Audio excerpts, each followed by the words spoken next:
2024, global CO2 emissions hit a new all-time high of 37.8 gigatons. That figure including emissions from industrial processes, oil well flaring, and the combustion of fuel, like petroleum in a vehicle. And for context, a gigaton is 1 billion metric tons, which is about 2.2 trillion pounds. A single gigaton is about the weight of 10,000 fully equipped aircraft carriers. It's about twice the mass of all human beings on the planet, and it's approximately the same mass as all non-human land mammals on Earth. And that's just 1 gigaton. The global CO2 emissions last year hit 37.8 gigatons. So quite a lot of carbon dioxide headed into the atmosphere every single year these days. That's up about 0.8% from 2023 levels, and it resulted in an atmospheric CO2 concentration of about 422.5 parts per million, which is around 3 parts per million higher than 2023, and 50% higher than pre-industrial levels. And again, for context, if we don't want to experience global average temperature increases, more extreme weather, and disrupted water cycles, the general consensus is that we want to keep atmospheric CO2 levels at or below 350 parts per million, and we are currently at 422.5 parts per million. Now that said, while emissions grew last year, mostly because fuel combustion increased by around 1%, which overshadowed the decrease in industrial process emissions, which was down 2.3% for the year, emissions growth in 2024 was less than GDP growth. And that's important because for a long time, it was assumed that in order to grow global wealth, according to that metric for wealth at least, more fossil fuels would need to be burned, because that was the pattern for a long time, industrial revolution onward. Beginning in the early 2000s, though, GDP growth and emissions growth diverged, and that decoupling has become more prominent as many wealthy nations, including the United States, have upped the efficiency of many previously energy-hogging aspects of their economies, things like appliances and the aforementioned industrial processes, while also shifting a lot of energy generation away from massively polluting fuels like coal and oil over to less polluting fuels like gas and non-polluting sources like solar and wind, and in some cases nuclear as well. This relationship varies significantly from country to country, and the benefits are mostly seen in so-called advanced economies right now, as many poorer nations are still seeing increasing emissions from more polluting power sources to generate electricity, and the growth in wealth that they're seeing, leading to more people buying cars and scooters and things like that, many of which, locally, still run on dirty fuels. In the US, though, GDP has doubled since 1990, but CO2 emissions have dropped back down to around where they were that year in 1990, which, to be clear, is still a whole lot, as Americans consume a lot of stuff and use a lot of energy, and there are a lot of people living in the United States using all that energy and buying all that stuff. But it serves as a good example of this divergence, which we're also seeing across the European Union, where European economies, on average, are 66% larger than they were in 1990, and CO2 emissions are about a third lower than they were back in 1990, that same year. What I'd like to talk about today, though, is how this dynamic is playing out in China, a place with a staggeringly large population, a rapidly enlarging middle class, and a whole lot of energy needs.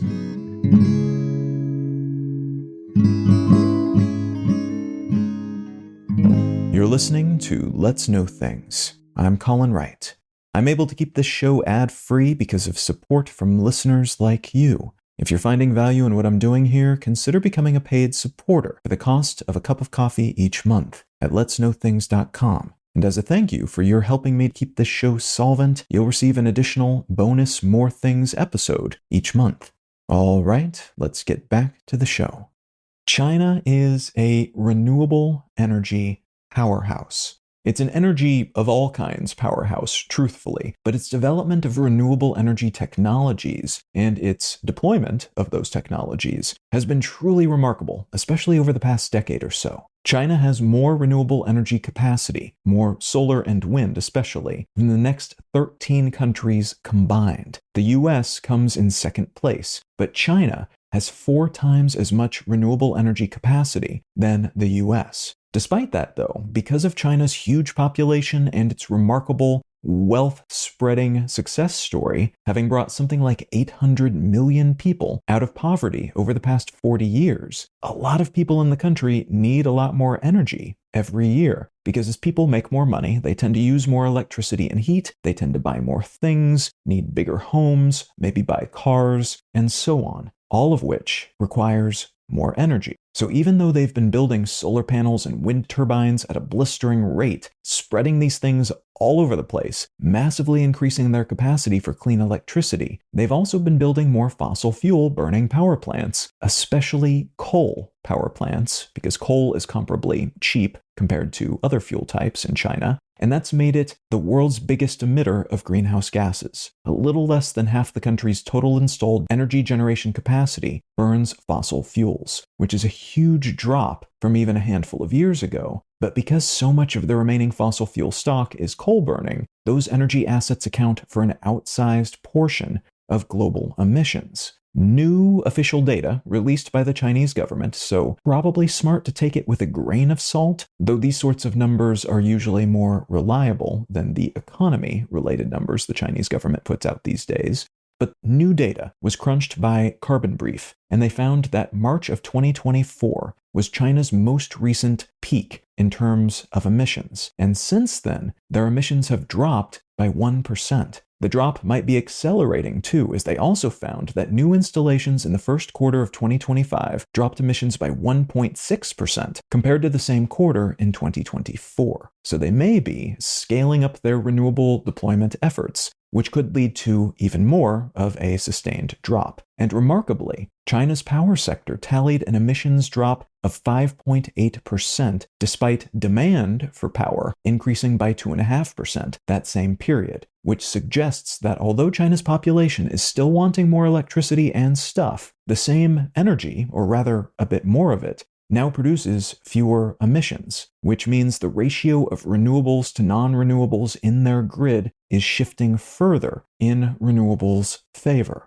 Now, as with many other countries, China is beginning to replace coal and some of their power plants with natural gas instead of swapping them out for solar, wind, and nuclear, which is absolutely better than coal. But gas still emits CO2 when burned, and there are different problems associated with gas infrastructure, including leaky pipes that allow methane to seep into the atmosphere, which stays up there for a shorter duration than CO2, but it's a lot more potent in terms of heat capture than CO2 is. It's a more potent greenhouse gas. So gas is better in some ways, especially short-term ways, than coal, and less polluting for people on the ground compared to coal as well. But it's definitely not as good for long-term outcomes as renewables. All that said, there is some optimism here, as this is the first time this sort of peak and drop has been noted in China's emissions numbers in a context where that drop has not been directly attributable to economic factors. The pandemic, for instance, where a lot less energy was needed, fewer people were driving, less stuff was being made, and thus there were far fewer emissions globally, including in China, for several years there.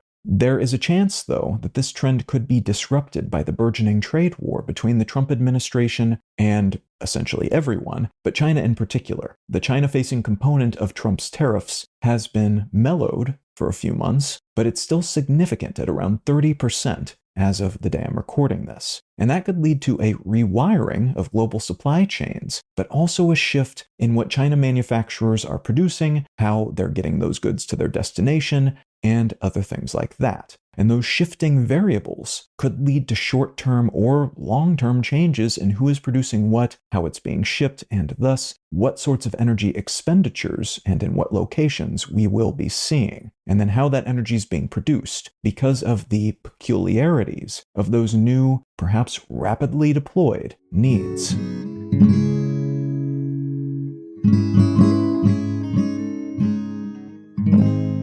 The book I'd like to recommend today is called What If We Get It Right? Visions of Climate Futures by Ayanna Elizabeth Johnson. This is a book in which the author interviews a whole bunch of experts on a whole lot of climate and society and other connected fields, and asks them, what does it look like if we get things right, if everything does not go bad, and we actually get a pretty decent outcome in terms of the climate and society and politics and everything else. And I actually listened to the audiobook version of this, which was a smart choice. It was an accidental choice, but I think it ended up being a smart choice, because the audiobook version has the actual interviews between the author and the people she's talking to. And those interviews, I think, were a lot more fun to listen to than they would have been to just read on a page. It was a bit like listening to a really thoughtful and intelligent and intentional podcast, listening to a bunch of episodes from that podcast all strung together and produced nicely. Now, if any of that sounds interesting to you, consider picking up a copy of What If We Get It Right by Ayanna Elizabeth Johnson. Let's Know Things is a listener-supported show. I don't make any money from ads, only what listeners contribute by becoming paid supporters at letsknowthings.com. If you're not in the position to become a paid supporter at the moment, consider leaving a quick review wherever you get your pods. Those help get the show in front of more people and lend a hint of credibility to independently made shows like this one. A huge thanks in advance, whatever shape your support might take.